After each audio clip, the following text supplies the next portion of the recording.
Get your popcorn ready for the College Baseball Insider Show with Matt Grissom and Quentin Mills, giving you all the insights and analysis you need for the weekend slate that college baseball has to offer. Oh no!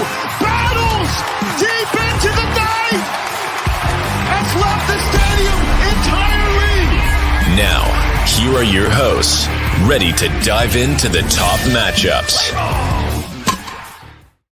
What is up, college baseball fans? It is the best time of the year. It is the postseason.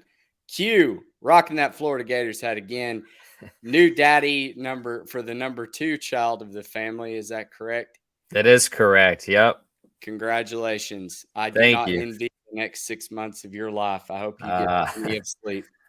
I figured out what sleep was again after my son was born, and it seems like I like being sleep deprived, I guess, because I went back for round 2. Tweet, you'll sleep after Omaha. I will. But I got to get through Arkansas Insiders first. There you go. Arkansas Insiders. Shout out to Mason Choate for having me on the Arkansas Rivals Network. I was on the Diamond Hogs podcast, giving college baseball insiders a little plug today, talking about some futures bets, which we won't get into on this show because this is all about the conference tournaments. It might not mean a lot to some people, but for those that it does matter to, it's going to matter a whole lot because it could make or break the rest of your season. And starting off at the top, I know you're pretty heartbroken with East Carolina, but East Carolina was the favorite to win the AAC, -110. The next closest was Houston, +275, who's in a dogfight themselves right now. Tell me about East Carolina. What happened? So they started off a little slow. It was 3-2 for most of the game. I'll give credit. South Florida brought in a guy pitching who lit it up for 5 or 6 innings. He just kind of kept the hitters off balance, and they finally, as they started getting in a pitch count, teeing off on them, they get up 9-3 in the 9th, and then they give up. It was seven runs or 5 hits on 7 runs on 4 pitchers. Like, it was an incredible stat line. Anyways, South Florida goes up 11-9 in the top of the 9th. Then Josh Moylan hits a 2-run shot to tie it back up. They go into extras, and the rest is history. They lose 12-11, but they did have an opportunity. They had a runner on third with 1 out, and they couldn't get him in. It is what it is. ECU is a team that never goes through any conference tournament, any weekend series for that matter, with relative ease. They like to play, from behind. They're not out yet. It's a double elim tournament, so we're still hanging on by a thread. So we'll see. Another upset is currently going on right now. Tulane's beating the number 2 seed, so anything can happen. Yeah, I was about to say Houston may be joining them as the second favorite. They're down 10-8 in the top of the 9th with bases loaded against Tulane, who was the longest shot there with South Florida at both 20-1. So let's talk about the A10. We won't spend a lot of time on it. I did get asked if I liked anything. I had a preseason bet on Davidson. Shout out to Ben and Dimitri for giving me that little nugget on their show. Oakland Sports, they were one of the only few books that ended up hanging conference futures early on in the season. So a lot of them that I bet I didn't touch this go around just because I already had the action out there, and I don't want to root against my own money. Some other spots we'll get into a little later where I tried to buy out of my bet with some other teams, but you've got Davidson probably going to win it. The next favorite is St. Joe at +250. Do you know anything about the A10? All I can tell you is Davidson beat Rhode Island today 8-4. And I do know Mason, they had a better season this year than they did last year. Sean Camp, new head coach, first year this year. He actually resides, and he's kind of from the area where I grew up and where I still live. So, obviously I'm pulling for them. Mason's a local school. It's 20 minutes down the road. It would be cool to have some good ball coming out of Fairfax, Virginia here shortly. That's all I got. I know that didn't really give any conference tournament insight, but no, you're good. ACC, Boston College takes the first game of the ACC tournament over Virginia Tech. It's a pretty good game. It's high scoring, 11-7. North Carolina takes care of business. Finally, I feel like that's one of the most hot and cold teams in the country. They beat Georgia Tech 5-11, and then you've currently got NC State in the 5th taking it to Duke. I think it's 7-3. So anything sticking out? Wake was obviously the favorite, and then your Virginia Cavaliers and Clemson. Those were two that I felt, better at than taking the favorite in Wake Forest. But you have a lean either way? Yeah, North Carolina, I did see they're playing without, I believe, Vance Honeycutt for most of the ACC tournament. They kind of want to he said he has an undisclosed lower body injury. So take that for what it is. They're going to get him ready for, regional ball. Obviously, UNC will make a regional, so they're thinking, long term. They play well in Durham, right? I mean, that's their backyard. It's Duke and UNC's backyard. They're, within a half-hour drive of that place. So, they're very familiar with there. They have their fan base there. I believe UNC's won it 3 of the past 4 years, if I read that stat correctly. They're the team that I've kind of been chirping up lately is UVA. I think UVA is actually going to play it pretty serious because I think they want to keep momentum. They're a momentum-based team. They want to kind of keep the wheels going, and everything's smooth. I did see, Connor Early's going to pitch. Nick Parker's going to pitch. So they're going to run their rotation probably as, they would in the normal regular season. So that's something to watch out. And I say that because I'm very curious. I haven't seen anything, definitive, but what is Wake Forest going to do? Who are they going to pitch? Are they going to run their 3 top or top 4, I should say, with Sullivan? Not for some reason. I got to look more into that, what his situation is. He hasn't pitched the last 2 weekend series, but his replacements pitched fine. So Virginia coming in with their, in quotes, aces, and then, to see what Wake Forest does. Another team I'm very curious to see how they play is Miami.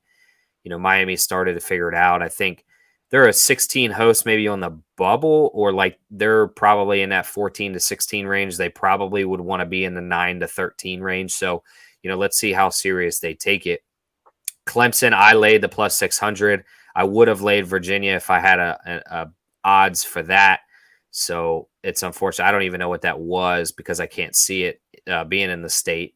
But I think UVA has a good chance to kind of run it. I think if you took Wake Forest, not that they're not a dominant team, I just don't think they care enough. So that to me seemed like a bad bet. But anybody else, I think, is kind of playing legit baseball. So yeah, Virginia was plus 475. To be honest, and this is unprofessional of me, I can't even remember. I may have thrown $25 on Virginia, but I can't recall. I know I'm on Clemson, though, plus 600. I really like this Tigers team, the way that they're playing right now. And Bakich is good in May. So we'll see how long they can keep that train rolling. The Big 12. This is one of the hardest ones for me to handicap. You've got kind of West Virginia that came out of nowhere as far as what the preseason conference was. I bet TCU preseason, I think it was like plus 225. They're plus 500 now, so I got a bad number there. So I bought out of it with Texas. I think Bradley Porras kind of convinced me enough to believe in this Longhorns pitching staff to go into Globe Life, which, playing in Arlington, I feel like this may be where TCU feels more comfortable. They started the season there. They played really well in Arlington in that college baseball showdown. But I don't know. Between Texas and West Virginia, I think one of them two end up winning it. But you've got Oklahoma State was right there at plus 375. I mean, who comes out of the Big 12? So I actually, coming back from the hospital today, I just grazed on, I think Oklahoma State lost a couple pretty impactful players. I believe both were pitchers. I know one of them was a pitcher. I can't speak to the second one, but I do remember seeing their names, and I was like, man, those guys are like day one starters for them. So that's going to be tough. Find out more information, and I'll tweet that out, whether it's retweet or whatever, once I figure that out. But I think Texas, as much as we've talked about how Texas is not living the expectations. I think they're finding their groove right now. I kind of bash David Pierce. I don't think he's a contender to win an actual national title, but he's gotten 2 teams to the College World Series. Now, obviously, Ivan Melendez. They had some other guys on that team, who would blow this current lineup out of the water. Tristan Stevens. So they have a better pitching staff now with Tanner Witt, and I think to me what that does is now you've got Lucas Gordon. Johnson going, LeBaron Johnson going Johnson 2, and then Witt. Witt's kind of in that Brady Tiger thing where they're still kind of on a pitch count with him, but he's increasing his role as each appearance that he makes. Their pitching staff is good enough on paper, and they've played as of recent, especially against West Virginia. They're good enough to will themselves through the Big 12 and then potentially catch like an easy regional and super. So I really like Texas at plus 250. I know you mentioned TCU. They're just too gutted. I think the season's gone for TCU, to be honest. I just don't see them being able to just magically stir up momentum when they haven't had it all year, in comparison to a South Carolina where they did have that mojo at, half the season. They're able to find what they had back. TCU never had that, so I don't think they know what they're even looking for, to be honest. Yeah, talk about a team peaking too soon. I mean, I'm telling you, walking out of Globe Life, it was during the Missouri game with TCU. I just assumed TCU would win that on day 3, but they look like the best team in the country at that point. I mean, they whooped Arkansas bad. Their bats were hot. Braden Taylor, they could pitch, and for whatever reason, they just fell off. But Big 12 starts tomorrow as well as the Big East. So we'll hold off on that one. Let's talk about the Big Ten. Maryland and Iowa were kind of the sweetheart Big Ten teams that we bet early on. You had Brody Brecht going for Iowa, and then that Nick Dean, Jason Savacool for Maryland. This was an opportunity that I saw to get back into betting them. I've got Maryland right now. They're struggling. I've got them parlayed with Iowa, who took care of business 13-3 earlier against Michigan. I think you're on the 2 straight up or something similar as well, but we need Maryland to get it going. It's 2-2 at the bottom of the 7th, Michigan State. Yeah, I think Iowa at least. So obviously they cover. I had them straight up today, and I don't believe they pitched Brody Brecht. Can you confirm on that? I don't think they did either. Yeah, so that's good for us. That means they're able to win without him. I believe they pitched. His name's Morgan, if I'm not mistaken. Anyways, they really need this Big Ten title. I think they're a team that they started off really hot and then they kind of faded. Their RPI I don't believe is the highest by any means. So they, in my opinion, to really lock up and a sure bid would be to win the Big Ten. I think they were plus 200 or plus 250, yeah, somewhere in that range. Okay. Iowa was plus 350. Okay. They need that. Maryland's a ranked team, so they're going to get in. I'm not saying Iowa's not, but they don't want to be a 3 or 4. They probably would rather be a 2, and I think the only way they get there is with a Big Ten title. If you had a long shot, I mean, Indiana showed a little bit of spark. They kind of feathered out, after Maryland really took it to them, especially for that to be in Indiana. That was kind of heartbreaking for those guys. And then it seemed like they just weren't really, able to get right. Maryland's figuring it out at the right time. This is kind of the same magic they had last year where, they had an incredible run in the regionals. So, I actually didn't touch them on a futures aspect, but I'm probably going to ride Iowa until they play Maryland, to be honest. And that's through this Big Ten tournament because I'm still sitting on Brody Brecht to win. So. Yeah, I was about to say, watch that pitching rotation because the day that they pitch Brody Brecht, that's when we need to hammer them. Yeah, and I mean outside of that, the Big Ten's just so bad. There's a huge drop off between those two. Yeah. So let's move on to the Colonial. You've got Northeastern Huskies. They were plus 250. That's who I ended up betting. And UNC Wilmington was actually the favorite 2-1. Yeah, I rolled Northeastern with you. I believe they've beat a couple top 25 teams. I think they beat Boston College and UConn, if I'm not mistaken. So they're up to playing the big dogs per se. I don't know too much about either team other than what I've read on paper. Northeastern's obviously did really well against, like I said, top 25 teams. UNC Wilmington, I did watch them beat up on TCU, but now looking back at it, like, is that just because TCU was that bad, or was UNC Wilmington that good? I just couldn't confidently say. I did see more of Northeastern throughout the season, so I just kind of went with my gut there, to be honest. Yeah, Northeastern plays tomorrow, and I guess UNC Wilmington got a first-round bye because I don't see them on the schedule. Again, that's a conference where it's those two and then a massive drop-off. Yeah. Conference USA, talk about another one that's a massive drop-off after Dallas Baptist and UTSA.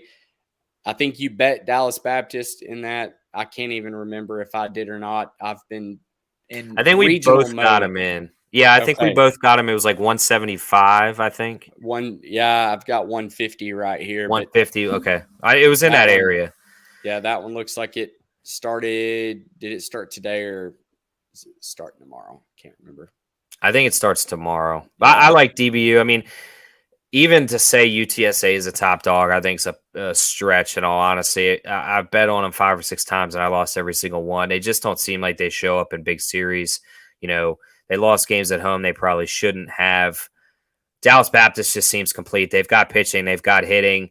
We've seen them in recent years have really good showings, in a regional play, in the super regionals. So I like them. I think they're a complete team. And again, I just don't think UTSA shows up in big moments. So I think DBU very confidently wins this. I mean, they're going for Omaha. I couldn't say the same about UTSA. I'm interested to see what this Louisiana Tech Charlotte line is going to be tomorrow. I would probably lean Charlotte in that one. I'm hoping you can get them as a dog just because of Louisiana Tech's what they've done in the past. You may get a little bit of plus money on Charlotte. I think that's a decent play. Outside of that, Dallas Baptist, I mean, you probably can't make any money betting them with heavy juice the game in and game out. But the MAC, it's Kent State, Ball State, Central Michigan. They're all right there neck and neck, plus 120, plus 175, plus 250. I don't have a lean either way in this. Ben and Dimitri put that matchup in the Pick'em contest. Kent State, Ball State ended up being a pretty decent series, but I think Kent State came out on top. That's probably fair at the plus 120, but we didn't bet it. I don't really have a lean either way. No, that would have been blind money. I know that Kent State's made it to Omaha before. That's about all I know. Pac-12. Let's get into this because I've been riding high with this USC Trojans team. They were both on our card tonight. Wait, nope. You changed your mind. You went against your gut. Come on, man. I'm going on fumes. You gotta give me a break. Yeah. Your daughter's college is like $20 less paid for because you didn't bet USC tonight. Do me a favor. Anytime that they're playing, just don't give me an option. Just be like a father figure to me and just put it on there and say they've been an auto bet for me, man. They're 7-3 in their last 10. Andy, I'm gonna butcher his last name. He was the Grand Canyon coach, Stankiewicz. Stankiewicz, that's it. Yeah. What Andy Stankiewicz has been able to do so quickly with this USC team. I mean, they're restoring faith. Jake Brooks went for UCLA, and USC did not throw any of their 3 guys. So I'm loving my ticket right now of USC 6-1 to win this. USC, they're a bubble team. If you look at D1 baseball's, projected stamp, they're not a confident lock to make an at-large. So I would expect them to kind of play this as true playoff baseball, almost like a mini regionals for them, because again, they're not safe by any means. So they really need to have a good showing in this Pac-12 tournament. And like you said, I believe they just have to. So they won today. As long as nobody goes 2-0, they already advanced to the semis. So they're looking in good shape, like you said, without throwing anybody. So I'm going to be on them with you. But for future wise, I jumped on Stanford as well as Oregon State. I think they're the two most dominant teams. So I'm kind of in the yearboat with the SEC. I'd like to kind of sit back in the Pac-12 and hopefully find a Oregon State Stanford matchup, because I don't think USC could beat them, and I think USC is the only team that probably could give them a run for the money with good pitching. I've been saying it all year. Oregon State, it seems like regional baseball and super regional baseball always run through Corvallis. They started heating up at the right time. And then Stanford, they've been in recent years a pretty good lock to make Omaha consistently.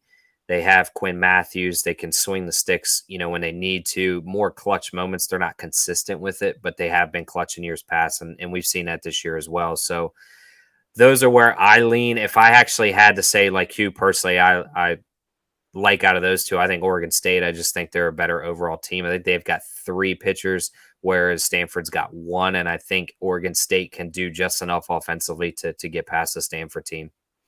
Yep, I agree. That should be a fun one to watch, too, if it comes down to it. Skipping over to the SEC, because we'll save the best for last. Let's go to the Sun Belt. You had Coastal Carolina at plus 350. Texas State was plus 500. We've got a good game for me, because I threw a little money on Georgia State at plus money. I had a loyal listener and follower on Twitter. He asked me about this matchup, and I looked at some quick numbers from our friends over at Friday Starters, and I noticed that Georgia State had a huge pitching advantage in this one. Their average team ERA was down in the mid-4s, and they're taking on a Georgia Southern team that was in the mid-7s. So from the bullpen to the starters, Georgia State had the advantage, and you could get them plus 105. So I hopped on it. They're currently leading Georgia Southern 6-0 in the 7th. So nice. I'm rooting that one home. Georgia State was the longest shot to win the Sun Belt at plus 1,500. But going back to Coastal Carolina, do you think that Coastal is going to bring it for this, or do you think that they've already secured a hosting spot and they're going to take it easy? They're a team that I can't really say one way or another confidently. Like, they're in that position where if things get a little crazy in some other conferences and they blow through theirs with relative ease, could they potentially slide in as an 8 seed? They could. Things have been crazier. I'm not saying that that's realistically going to happen. You would need like NC State to win the ACC. You would need somebody in the SEC, like Auburn to win it. You would need some crazy stuff, but it's happened. It's like ECU dropping a 6-run lead in the 9th. It happens. I don't know how they're going to go about this. Coastal is a team that can play with anybody. I would imagine they're going to keep rolling their guys. Here's the thing. They're elite pitchers in the grand scheme of things aren't elite on Power 5 teams. They know that. They're playing good chemistry baseball. They're playing rhythm baseball, which they've been in rhythm all year. They play carefree baseball. I would imagine, when you don't have a roster full of studs and you're a lock for a national 8 seed, that you've got to continue that momentum, because they don't have the ability on paper and on the field to just kind of take it easy and then flip the switch and get back to, elite baseball. That's just my vibe on it. I couldn't say that confidently. I think they probably want to win this and keep momentum, but I obviously that's why I bet them. I couldn't give you a definitive answer. My gut says yes, though, that they're going to take it serious. Well, West Coast Conference, real quick, I do have a futures ticket on San Diego. I'm trying to find the number I got to see if I got anywhere close to what they are now, but they were the 3rd shortest shot at plus 350. I feel like Loyola Marymount's probably going to take this one away. I kind of kicking myself over not playing that just to kind of buy myself out of a bet. But I've got them at plus 300, so a little worse. But all right. If you're betting West Coast Conference games, call 1-800-NEED help. Hey, there's money in the gold. You got to dig in the dirt to find the gold, baby. That's exactly. That's why we bet college baseball. That's what we're doing. We're degenerates. Nobody even knows that you can bet college baseball. We're trying to tell everybody we know. I'll hit gymnastics lines if they got them. Florida top tier. Get me some 10s. Hey, listen, you know a little bit about the SEC. Alabama just swept. So that is 4 sweeps today. Or no, 3. I can't count. 4th game is starting soon. 3 sweeps today. 9-0. And then what did we have in the other 2? 8-0 in South Carolina, 3-0 in the Tennessee game, and then Alabama was up 4-0, 3-0, and 9-0. Yeah, Tennessee got swept. Tennessee got proves 1 hit. They cannot play outside of Lindsey Nelson Stadium. It's not good. But Alabama 4-0 beats Kentucky. I loved it. I wish you could have bet the futures ticket on Alabama. Hey, props to Bet Saracen for throwing a line out there. Yeah, I would have given that out, but I only gave out the ones that you could get nationwide, like on Barstool. But Alabama having that ticket out there. And then Missouri and Auburn. We both hopped on Auburn here late. Tommy Vale's pitching, which kind of surprises me because Missouri, I mean, they probably should have been the one that missed the SEC tournament, but it ended up being Ole Miss, Mississippi State. How convenient, the last 2 national titles. Yeah, it's pretty bad, actually. Yeah. But Missouri doesn't stand a chance in this, right? I mean, you make this number minus 200, Auburn? Yeah, I would. I mean, didn't Auburn just sweep them as well? Now, I know they came back in the last game, but I think they swept Missouri.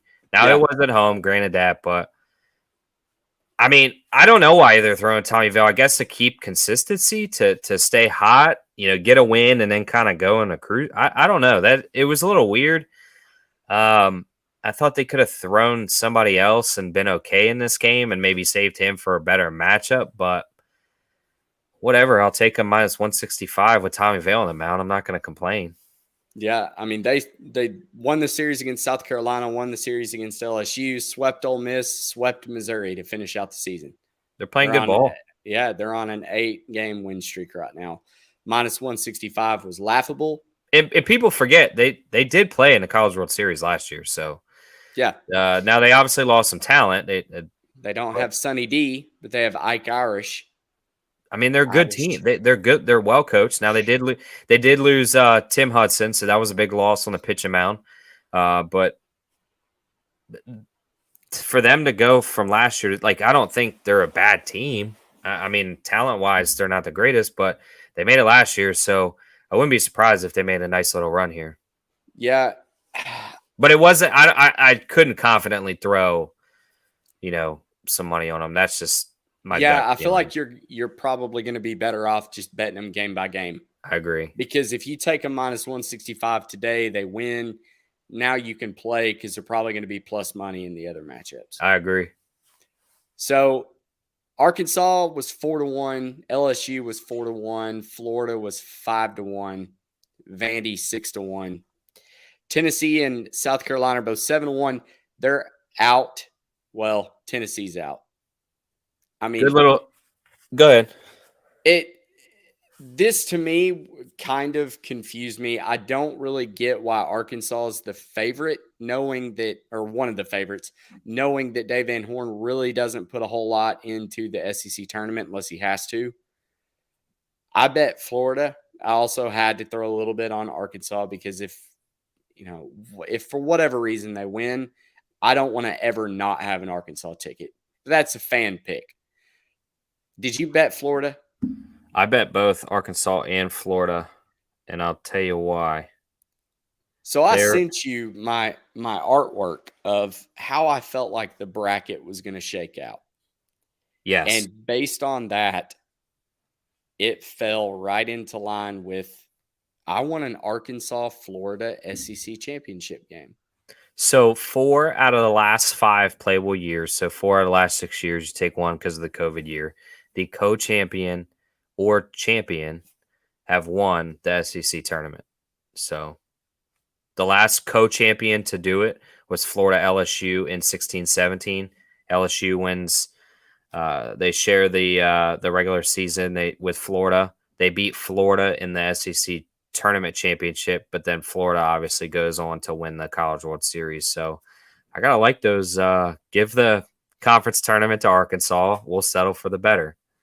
But I did like seeing that stat plus 400, plus 500. You throw $100 on it, you're still profiting either way. So if you can catch that matchup like we both want to see for personal reasons, you're also catching a profitable game to where it's a stress-free matchup. So how are you feeling as a Florida Gator fan, not as a college baseball insider? How do you feel about facing Alabama tomorrow? I feel okay. I think Florida's got their problems kind of figured out. I think they're maybe one of the teams. I'm not going to say that they're going to try extremely hard, but they're going to say, okay, we got to at least get one win to kind of get ourselves together, and then we can take our foot off the brake. Alabama's got really good pitching. They don't blow you away offensively. I think Florida can match up well enough offensively to kind of offset that pitching matchup. But Florida's got good pitchers as well. And, it could be a bullpen day, and their bullpen's kind of been figured out for the most part. Cade Fisher's pitched really well, Brandon Neely, Phil Abner, and some other guys. They haven't said who's starting yet.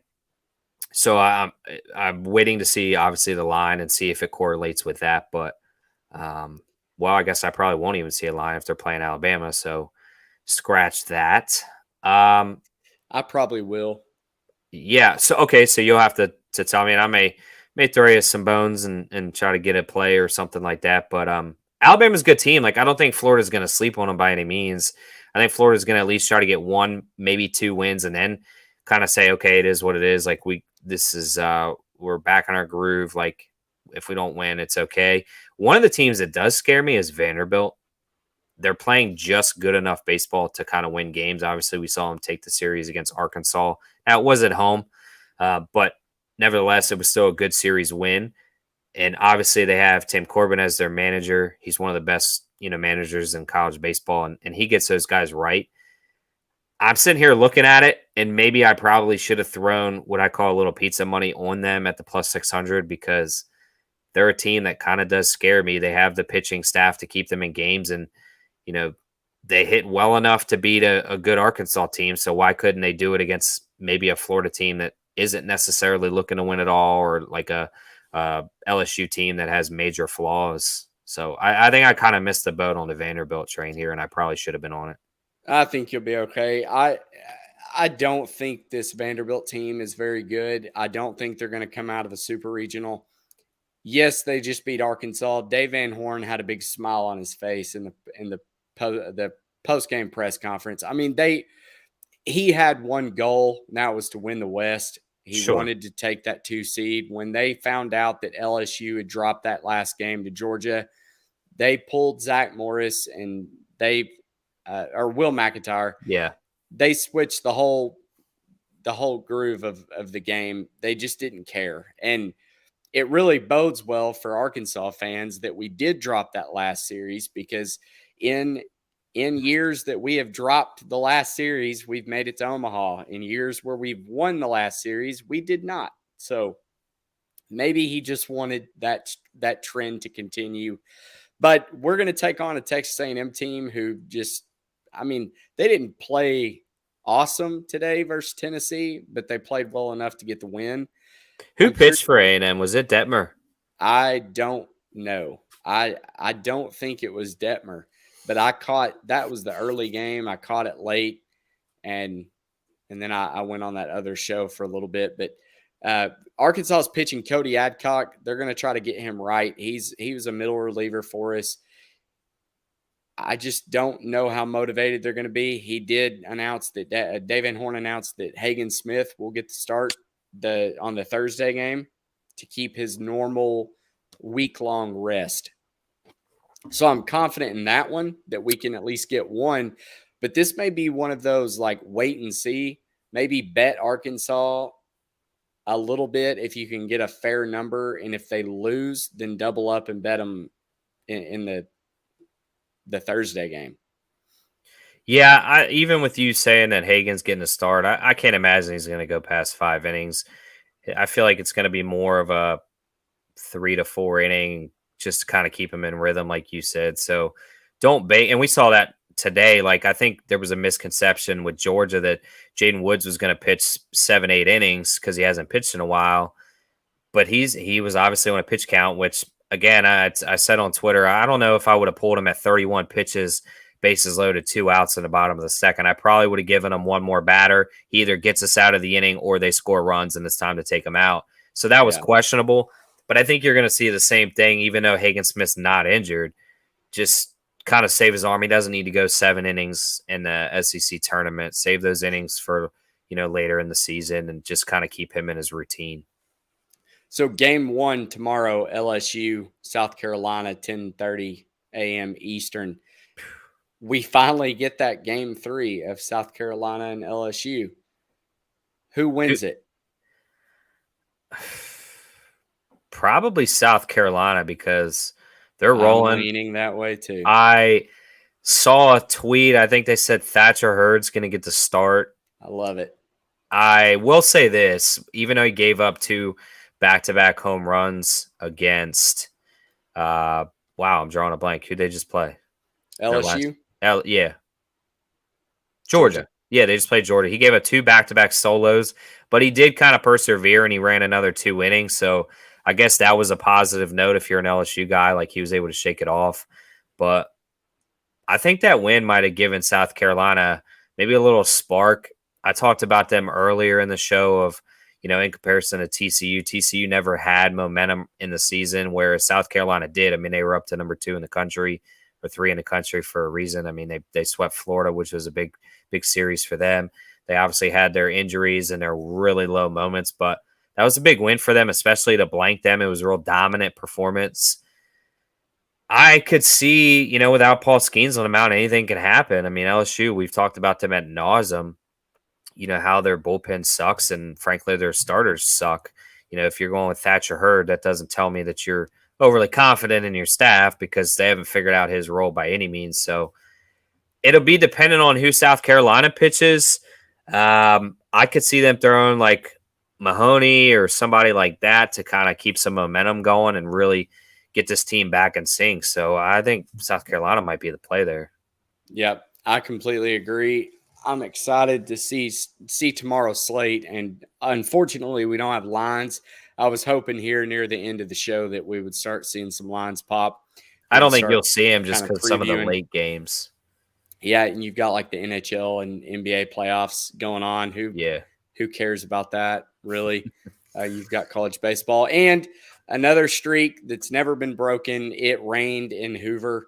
We're probably going to get a game well into midnight if there's another rain delay again, which is a tradition unlike any other. Hey, did you hear the rumor? The rumor, real quick on that, is there apparently multiple sources says Greg Sankey is actively looking at Globe Life as a potential dome. We're going to take it away from the Big 12? Or I guess the Big 12 is going to – they're not going to get it anymore once we get Texas and Oklahoma. Yeah, I mean, who's going to play in that? Yeah, very true. I guess he's tired of the rain. I know Johnny a few weeks ago, he was like, I wish everybody had to play in a dome, and I hate that because as a fan, it's baseball. You got to be outside for baseball, but I will say the Hoover stuff does get a little annoying because it does stretch games out, but I would prefer them to find maybe another alternative site outside. Yep, I agree. Auburn, Mizzou warming up, 15 minutes to first pitch. Let's go. Go bet Auburn -165. Thank you for tuning in to this little special edition of the conference previews. I hope we were able to give you a little bit of information, if not more than that. Stay tuned. We're probably going to come at you again later on in the week to kind of preview the championship series. I will be out in Las Vegas starting Thursday, so I will I'll try to stay sharp enough to get another show out there. Q, go get some rest. As always, follow us on collegebaseballinsiders.com and NCAA Insiders on Twitter. Got anything else to add? hopefully we win you guys money. Just stay the course. We're going to bet smart, and it's going to be a good time. This is kind of like cocktail hour for the big dance. So it's going to be a fun ride the next month. We're going to get Maryland home. They lead 3-2 as we sign off and hopefully hit that little plus 128 parlay. All right. We'll see you next time.